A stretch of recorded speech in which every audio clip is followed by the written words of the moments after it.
What's up, party people? We're back again with a few more books, and I have finished another Flannery O'Connor short story, of course.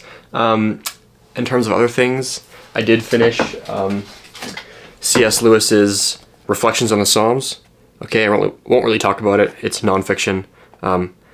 It was good. I don't know, I find it hard to rate nonfiction just because it's not really engaging like a story would be. The human brain has been designed such that we understand stories much better and find them more engaging than nonfiction. So hard to compare, apples and oranges perhaps. But yeah, it was good. I'm gonna hopefully include a short section on it in my upcoming newsletter, which by the time this video releases will already be out actually. So please go ahead and click the link in the YouTube bio and subscribe to it, because it only comes out once a month. It's not spam, and it's fun. I enjoy making it. So yeah.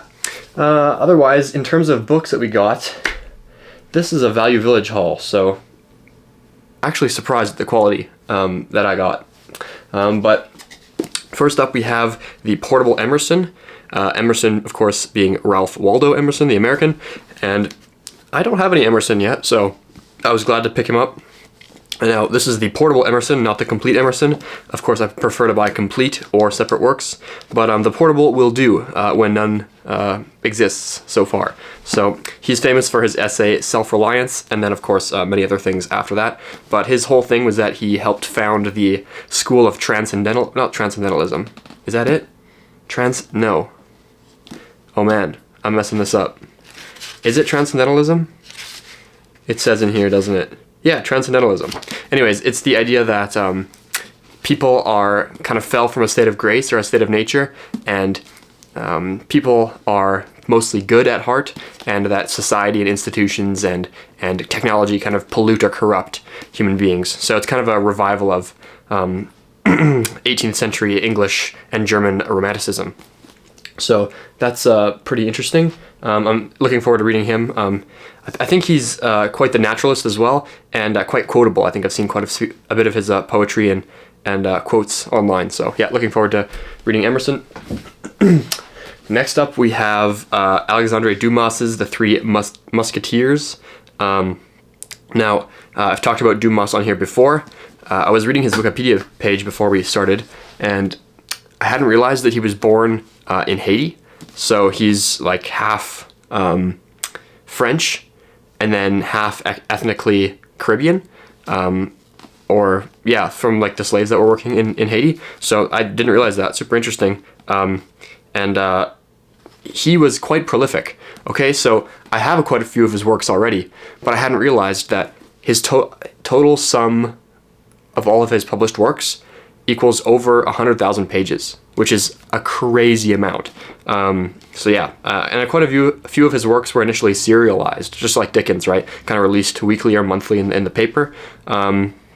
So Three Musketeers was one of those, and he's so famous that all of the movies that have been adapted from his books, it's been like over 200 adaptations. So yeah, super influential guy. Now, Three Musketeers is one you would have thought I would have had already, but I don't, so here we go. And the book itself, I don't really know too much about the plot, other than there's three guys that go around Europe getting into a bunch of trouble, and mingling with royalty. So I think a lot of, obviously, movie adaptations have been done on that one, so I'm looking forward to it. Next up, we have... Oh, one thing I should point out as well is I think Emerson and Dumas were born like 1 year apart, right at the beginning of the 19th century. So kind of an interesting connection there, because I tend to think more of Dumas as being sort of more of like an aristocratic, like old world, like European, whereas Emerson's like a new world, like American. But if they're born in the same, or 1 year apart, so a bit of a odd time, I guess, to live. Before globalization really created the monoculture. I mean, globalization, of course, was in full swing at that point, but they didn't have the internet or passenger planes, so there was still a lot of differences between different places. Anyways, I'm getting sidetracked. I also got Ben Jonson's Volpone and Other Plays. So Ben Jonson was primarily a satirist, I think a century before Dumas and Emerson. So, oh no, sorry, a couple centuries before. He was 16th century, I believe. And super influential. Oh, what's this? There is a sticker. Oh, I don't know if you can see that on there. On mine, it's quite visible. This sticker has like a circuit in it, and I think it's like an anti-theft device to set off the, Oh, you are not getting that off. Holy. Look at that. There's just a circuit stuck in my book. Right. Maybe it's like a mic. CIA is listening to me. Anyways. Yeah, Ben Jonson, famous playwright and satirist. I think he invented the comedy of humors. Anyways, not too much to say about him. These are supposed to be funny, so yeah. Looking forward to reading those. Also got F. Scott Fitzgerald's Tender as the Night. Now, for some reason, I always thought Fitzgerald was a lady, but no, it was a man. His name was Francis. Also an American like Emerson. And he only wrote 4 novels, and this is being his last novel. So not nearly as prolific as Dumas, perhaps. And Fitzgerald, of course, is famous for writing not The Great Gatsby. I can't see without my glasses. Yes, The Great Gatsby. I'm brain fart. Of course, The Great Gatsby, which actually I haven't read yet. Most people read it in high school. I haven't read it. So this is his last novel, and it's semi-autobiographical. Well, I can't talk today. Anyways, the novel's about a wealthy schizophrenic who falls in love with her psychiatrist, and then obviously chaos ensues. There's an affair, a duel, and all sorts of things. Which reminds me, that sounds like Madame Bovary, or I think that also sounds like Great Gatsby, right? Because there's an affair in Great Gatsby. So anyways, but his wife actually, in real life, deteriorated mentally and had schizophrenia and was admitted to a mental institution around the time that he was writing this. So that's why it's semi-autobiographical. 2 more here. We've got Charlotte Bronte's Shirley. Now, I forgot to look up what this is about, but Charlotte was the eldest of the 3 Bronte sisters, which I was hard on myself for always mixing these different authors up, and then I realized that probably other people do too, because they're sisters and they all have the same last name, so I don't feel as stupid. Charlotte Bronte is the same one that wrote Jane Eyre. Not the same as Emily Bronte, who wrote Wuthering Heights, which I bought a different week, but yeah. What is this one about? Rich in historical detail, Shirley is a human as well as social novel, with a perpetual relevance in its exploration of humanity's efforts to reconcile personal and economic aspirations with social justice and harmony. Huh, interesting. Now, I don't remember exactly when the Bronte sisters lived. I would imagine it's 18th century. It doesn't say here. It says edition published 1993, which is obviously not correct. Nope. Oh, here it says. Charlotte was the sister of both Emily. So Emily was born in 1818. So yeah, early 19th century. So I was right. But yeah, cool. Now the last thing here was kind of a lucky find, because I don't think there's many of these out there. But this is a hardcover copy of the collected poems of Robert Service. Now, I don't mean to be lewd, but let's get that jacket off and see the hardcover underneath. And look at that, beautiful blue canvas. Love to see it. I'm not a huge fan of dust jackets, by the way. I like the plain. Yeah, this is much better. That's clean. Anyways, I think I picked this up for like $5, and you can see that it was selling in a used bookstore before that for $18. So pretty good. And then new, it was probably 30 or 40.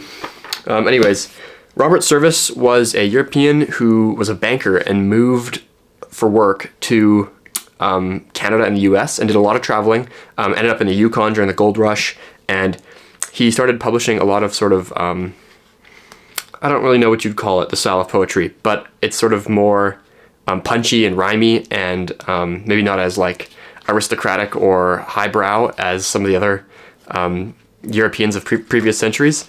And so he was labeled as doggerel by the critics, which basically means that they thought his poetry was rubbish. But he was compared often to Rudyard Kipling, who was also considered at the time doggerel. Now, of course, we know Kipling is a master.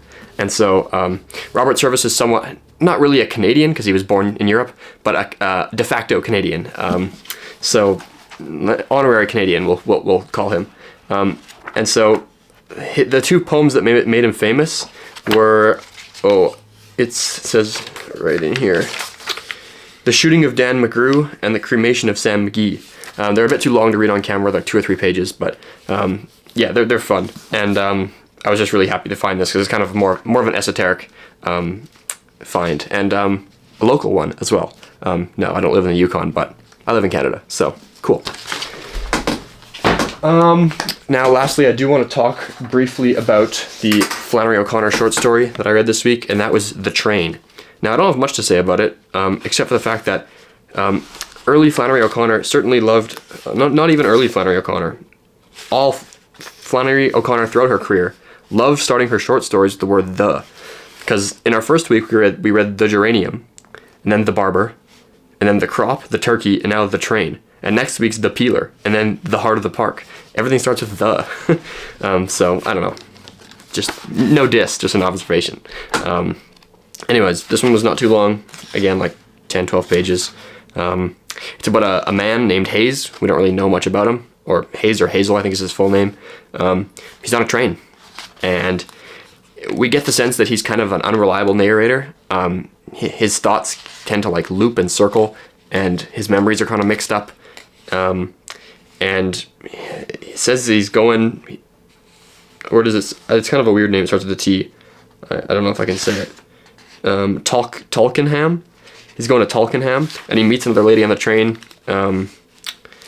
named Miss Hosen, and they talk a bit, and the entire narrative is kind of from Hayes' perspective, and it's always like cutting back to like different parts in his earlier life, but it's not, maybe I was sleepy when I read it, I don't know, it doesn't present any sort of coherent narrative, like he's just kind of like so scattered. So and then at the end of the story, it is revealed that his mother died, and it seems like part of his soul and mind is still back in the town where his mother passed, and he's kind of haunted by this death, and perhaps his conscious state has been fractured by this trauma.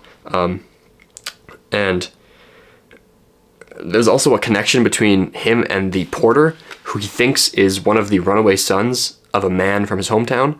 But there's really no discernible plot or like character progression or anything that I could tell. So I don't know, I'm just very confused. He's also very like nervous, and he ends, at one point in the story, he goes to the dining, I don't know what you call it, like the dining cart, which is like the part of the train, dining carriage that serves food, and he just gets like really nervous about like going and sitting down and like eating, and he just like orders the first thing on the menu, just scarfs it down and leaves right away. So you get the sense that maybe he has like really bad anxiety and perhaps even like schizophrenia or some sort of psychosis. I don't really know. But it's a very strange one. Definitely my least favorite that I've read so far from Flannery. Although I will say that I read the first couple sentences of the next short story, The Peeler, and it has the same name and town in it than The Train does. So far, none of her short stories have been connected, but I'm curious if next week's short story will shed some more light on Hazel and give us some more background story, because really it's not too much at this point. Although it might be even more confusing if she reuses the name and there was no intended connection. So I don't really know. Anyways, yeah, Flannery O'Connor.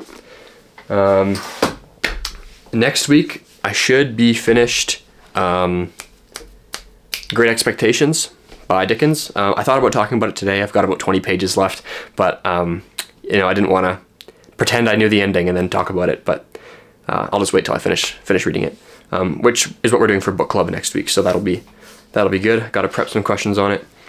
And then I should also be done reading, this is embarrassing, I know, I have never read 1984, and everyone and their dog has read 1984.